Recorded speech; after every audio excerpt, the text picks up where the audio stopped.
Sa Davao City naman, Cash for Work program ng City Social Welfare and Development Office target na matulungan ang mahigit 1,000 tricycle drivers mula sa hamon ng mataas na presyo ng langis. Si Regine Lanuza sa sentro ng balita. Una nang nanawagan ng ilang mga kolorum na tricycle driver dito sa Davao City na mabigyan din sila ng atensyon dahil apektado rin sila sa taas ng presyo ng mga produktong petrolyo ngayon.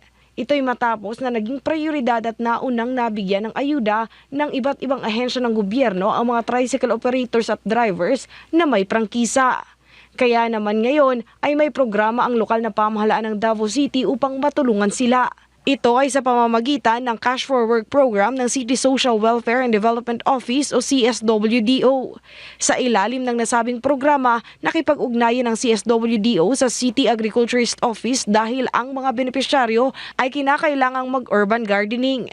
Maaring sa bahay lamang magtanim ng gulay o tumulong sa rehabilitation. Nasa 510 piso ang tatanggapin nilang sahod sa programa kada araw sa loob ng 10 araw. Sa unang batch, target ng nasabing tanggapan na matulungan ang nasa 1,900 na mga drivers. Sila sa CSWDO district offices para magpa-assess, ipa-assess. Kay still, ang requirements nato, professional driver's license.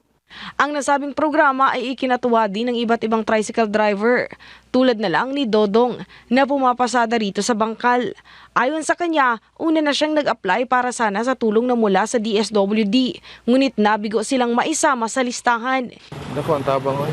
Kay man pangdugang pud ba kay mahal may gasolina. Na impatso ang gasolina ni mahal kayo.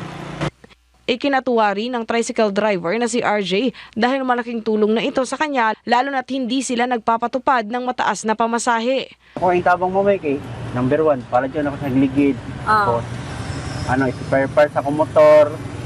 Pagdagdag po sa ano po nyo, sa unsa kay, wala mo may nagtubog pamasahe dyan eh. Tungod, dako pong tabang mo.